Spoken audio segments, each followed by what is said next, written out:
আমরা যাচ্ছি কিন্তু প্রচুর জ্যামের কারণে রিক্সা থেকে নেমে আমরা হেঁটে যাচ্ছি। এদিকে হাইকোর্টের পাশে যে ফুটপাত ধরেই কিন্তু আমরা একটু একটু করে হেঁটে সামনের দিকে যাচ্ছি। অনেক মানুষ, নববর্ষের প্রথম দিন মানুষ আর মানুষ।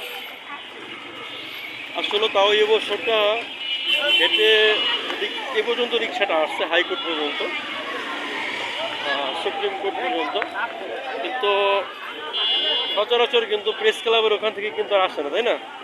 এবছরটা কিন্তু আমরা তাও মোটামুটি একটু ভিতরেই আসছি। দেখতে পাচ্ছেন সুপ্রিম কোর্ট। সূর্যের আলোর কারণে আসলে